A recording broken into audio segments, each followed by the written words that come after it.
Hello brothers and sisters, welcome to another episode here on Dangerous African Confessions HD. In this episode, we have a conversation with our brother who talks to us about his father and their prophet, where he made us to understand what secrets are there between his father and their prophet.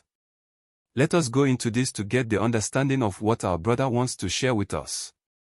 Please subscribe if you haven't done so, and also do like and share this video, so others out there can also benefit from this conversation, and hit the notification bell as well, so you will be notified anytime we upload videos.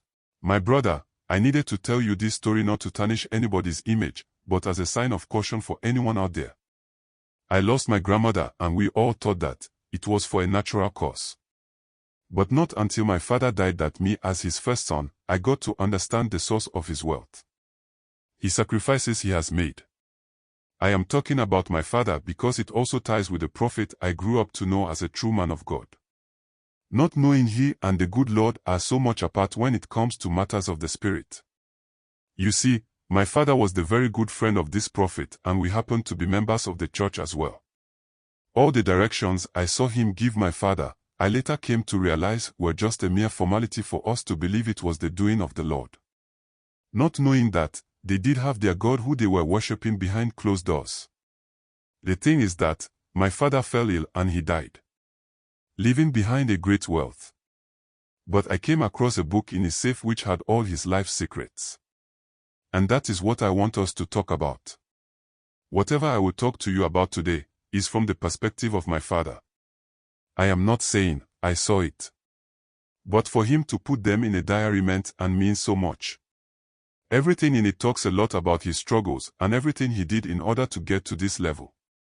And the most astonishing aspect which has to do with his best friend, who was our prophet and senior pastor in our church. Why I believed everything in the diary is because of some of the things he went through about the beginning of his business. Because I am his firstborn, I saw him struggle a lot. And it was all in it. The first note you will ever read in this diary reads like this: you see this life of luxury, the penthouses, the cars, the deals. It's easy to think I was born with it. That I had some kind of privilege, that I had it easy from the start. But I didn't. I wasn't born with a silver spoon in my mouth. In fact, I barely had a spoon at all. My journey began in the dirt. Then he goes on to talk about his life and everything. He writes, I grew up in a small, cramped apartment on the edge of town. It wasn't much, a dingy place with peeling wallpaper, flickering lights, and a kitchen that smelled like cheap coffee and burnt toast. My parents were always fighting, never about anything important, but always about money. The rent was always late. Bills piled up like a mountain in the corner. I hated the way they fought, hated the way they'd look at me with that blank, exhausted expression. When I asked for something, anything. A toy, a new pair of shoes, a trip to the park. They'd look at me, and I could see it in their eyes. We can't give you that, son. We just don't have enough. I remember the first time I realized I was different. The other kids at school had new sneakers, clothes that looked fresh out of a catalog. I had hand-me-downs, and the ones that didn't fit right. I was always looking over my shoulder, terrified that someone would notice my mother's worn-out coat or my father's tired eyes. I was smart, though. I always knew I had something more. I could see things others couldn't. People, opportunities, they were all just steps in a game, and I was ready to play. But the game I was in, it wasn't fair. The rules were rigged.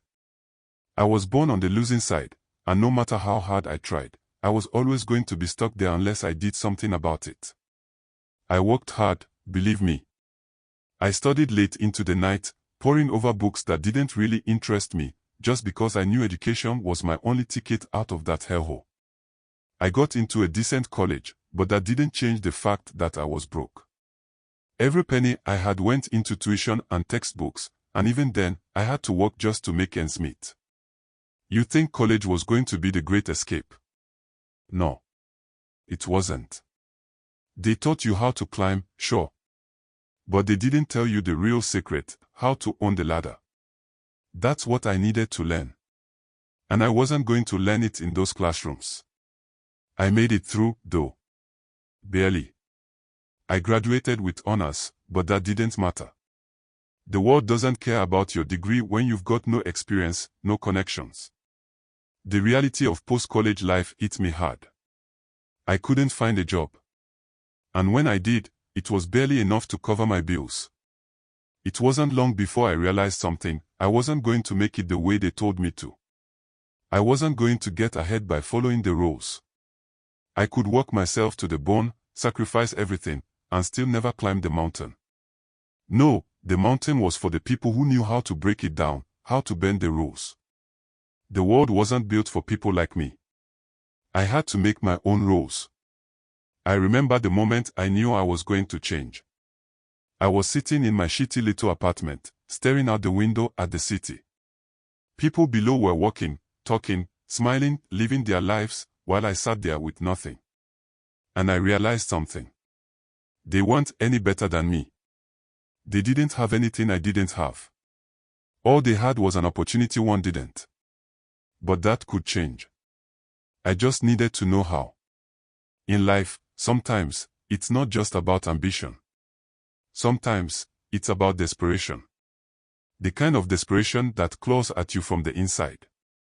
I was tired of fighting. Tired of failing. Tired of always being on the outside looking in. And that's when I met him, the man who would change everything. I remember the night it all started, like it was yesterday. I was at my lowest point. After a long string of failures, missed opportunities, and rejections, I was sitting alone in a grimy little bar, nursing my last drink, wondering if I'd ever make it. The sound of glasses clinking, people laughing, it all felt so distant. I was a nobody, just another face in a crowd of nothing. And then, he walked in. I didn't notice him at first. He wasn't loud, he wasn't flashy. He just moved through the room with this quiet, unnerving confidence.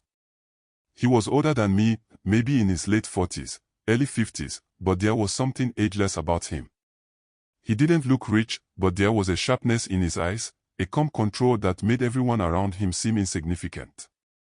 I watched him as he walked to the bar, ordered a drink, and sat down. And then he looked over at me. It wasn't a glance, it was like he saw right through me, through the layers of frustration, desperation, and hunger that I had buried inside. I was just a broken man, and he saw that. Without a word, he sat next to me. There was no small talk. No pleasantries. He simply asked, "What do you want?" At first, I thought I misunderstood him. What do you want? Who asks a question like that? But then he repeated it, and I realized he wasn't asking about my current job or my future goals, he was asking about my true desires. The kind of desires you only whisper to yourself late at night, when no one's listening. I had no answer for him, not at first. But then, almost as if it were instinctual, I said, I want power. I want to be at the top. I want to control everything. He didn't smile. He didn't even nod. He just said, I can give you that. But you need to prove you're worthy of it. You need to take a different path. That was the moment. I had no idea what he was talking about, but I knew this was the opportunity I'd been waiting for. I was sick of doing things the way everyone else did them, playing by the rules, taking the slow, agonizing climb. I wanted it fast. I wanted it now. He gave me a name. Not his real name, of course. They don't use their real names in that world. They go by titles, symbols, names that mean something deeper than just a label. He called himself the Guardian. But that wasn't what stuck with me.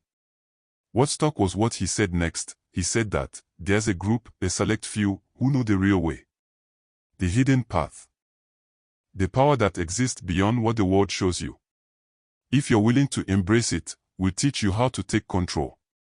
Not just of your life, but of everything. But first, you must prove yourself. The next time we met, he took me to a place I'd never seen before. A building, tucked away in a forgotten part of the city, hidden in plain sight. It looked old, decrepit, as though no one had touched it in years. I wondered if anyone even remembered it was there. Inside, the air was thick with something, some kind of weight, a tension. The lights were dim. It was like walking into another world. The people there were unlike anyone I'd ever seen. They didn't talk much, just moved with purpose, their eyes hidden behind hoods or veils. There was an unsettling stillness to them, like they were all part of a single entity, a collective mind. I stood at the threshold, uncertain, but the guardian motioned me forward. Without saying a word, he led me to a room in the back. It was small, round, with a dark stone floor and an altar in the center. There were candles burning on the edges of the room. My first ritual was nothing like I expected. Nothing like the fantasy of power I'd imagined. It wasn't glamorous. It wasn't clean. It wasn't anything but raw. They told me to kneel. The other members gathered around, watching in silence. I could feel the weight of their gaze, like they were waiting for something. I didn't know what. I had no idea what I was about to get into. But the guardian stepped forward, holding a small dagger. It was made of black obsidian, the blade smooth and cold in the candlelight. He said that the price of power is loyalty and blood. He explained that in order to fully embrace the power they offered, I had to commit myself to them, body and soul. I had to show them that I was willing to sacrifice anything, even my own life, to achieve what I desired. The guardian's voice echoed in my head as he drew a small incision along my palm. I flinched, but the pain only sharpened my focus. The blood that trickled from the wound was a symbol, a pledge. The first step on the path I had chosen. And then the group began chanting. Low, guttural words that seemed to vibrate in my bones, and with each chant, I felt something stir within me. I felt the energy shift, as though the world itself was bending to the will of the group. The blood on my palm, my first offering, was just the beginning. But it didn't hurt as much as I thought it would. In fact, it felt freeing. Like a weight had been lifted. And in that moment, I knew this was it. This was how I would get everything I had ever wanted. The rules, the morals, they didn't matter anymore. The rituals didn't stop there. They became more intense, more complicated. The next time, I was asked to perform an act of devotion to the group. I had to give more than just a drop of blood. This time, I was told to sacrifice an animal, a black goat, with eyes that seemed to follow me as it was led into the room. The act was strange, unsettling. The moment the blade struck, there was a stillness that filled the air. And then, power. Raw, unbridled energy surged through me. I could feel it. It was in the air, in my veins, in the space around me. Every ritual, every offering, gave me more. More confidence. More control. More everything. The world started to change. I started to change. The power wasn't just physical, it was mental, spiritual. I could influence people without saying a word. I could see opportunities where others saw obstacles. And with each passing day, I moved closer to the top. The more I gave, the more I got. They were right, it was the only way to win. At first, I didn't understand the cost. But I did it. I made those sacrifices, and I kept climbing. The hunger for more didn't fade, it only grew. And with it, I was pulled deeper into their world. Looking back now, I understand the truth of it. I was never really in control. They were always watching, always guiding, always demanding more. The rituals became more twisted, more personal. But I didn't care. I had tasted power, and I was willing to do anything to keep it. I was willing to give anything, even if it meant losing myself. And that was just the beginning.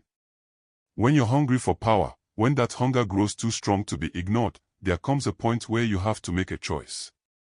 A point where the stakes are too high, and the price too steep, to back out. That point came for me the night I had to make the ultimate sacrifice. At first, the rituals were strange, uncomfortable, but bearable. The bloodletting, the symbols, the chants, they all seemed like steps on a path I had no choice but to take if I wanted what I truly desired. The group, the order, had their ways, their rules. And I followed them, mindlessly at first, drawn by the promise of power. But over time, the rituals became more than just ceremonial. They became necessary. They became essential. Each one had a purpose, each one brought me closer to the top, but they also took something from me.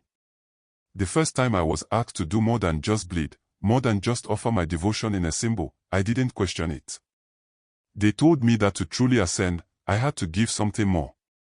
My bond to the group was tested in ways I never imagined.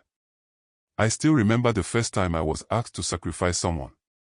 I didn't know it would come to that. Not in the beginning.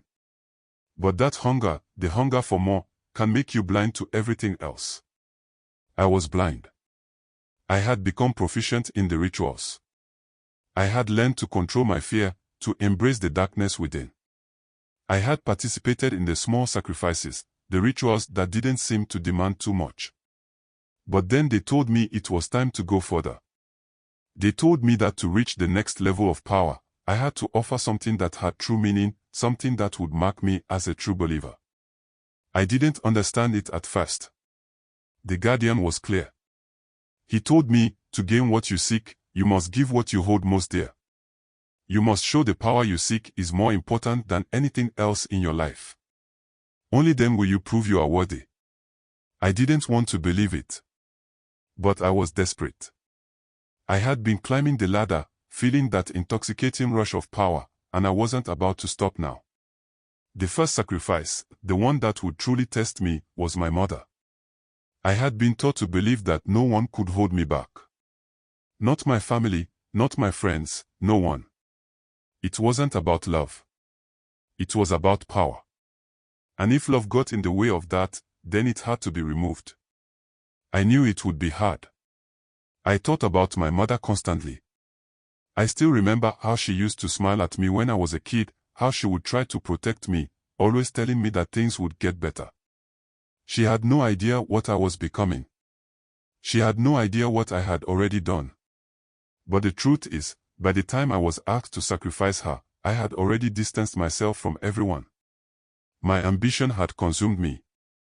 I had justified every other step I'd taken with the promise of success. Every decision I made, every ritual, had been for this moment. For the power. And when they told me to sacrifice her, I felt a sense of clarity. It was the next step. The only step. I remember standing in her living room, the room I grew up in, staring at her as she made tea in the kitchen. The weight of the decision felt unreal. But I didn't feel guilty. I didn't feel sad. I felt a strange calmness. A knowing. They told me that I had to be alone with her. That the ritual could only work if it was personal. I had to take her life in a way that felt intimate. The guardian's instructions were clear, I couldn't be seen. No witnesses. No one could question my loyalty. The darkness of the ritual was too strong, too consuming to let anyone else in. She had always been kind. But kindness doesn't matter when you're making the kind of sacrifice that will set you free. It doesn't matter when your life is on the line. And it didn't matter when I was finally standing behind her with the handkerchief in my hand. Don't forget to please subscribe, share and like our videos. Kindly hit the notification bell so you will be the first to get notification to our videos when we upload. One thing which we should all know and understand is that, even as we reflect on this story filled with deception, power, and regret, it's important to remember the one truth that is most crucial for everyone out there. Let us take a moment to reflect on the choices made, the sacrifices given, and the dark path that was chosen by this man. Power, success, wealth, these are things that many of us crave. We are told from a young age that we should strive for greatness, that the world rewards those who push hardest and sacrifice most. But I am here to tell you that there is a hidden truth behind the pursuit of power. The price is often far higher than you can imagine, and once you pay it, you can never undo it. You see, this man believed he could outsmart fate. He believed that with enough ambition, enough bloodshed, enough manipulation, he could control everything, his destiny, his wealth, his empire. And at first, he did. He rose to the top of the world, acquiring everything he ever dreamed of. But as we saw, every step he took to claim that power came at a personal cost. It's easy to think that we can control the consequences of our actions, that the things we give up, the people we hurt, won't matter in the end. But I urge you to reconsider. For the sacrifices made in the name of power, whether they are physical, emotional, or even spiritual, will weigh on you. They will leave scars that go beyond the visible. They will haunt you in ways you cannot predict. What begins as a thirst for more wealth, more influence, more control, soon turns into an insatiable hunger, one that can never be filled, no matter how much you achieve. For that is how the devil works. The truth is, every choice you make comes with a price. And sometimes that price is not paid in dollars or status. Sometimes it's paid in the lives of those you love, in the integrity you lose, in the pieces of your humanity that you willingly give up to move forward.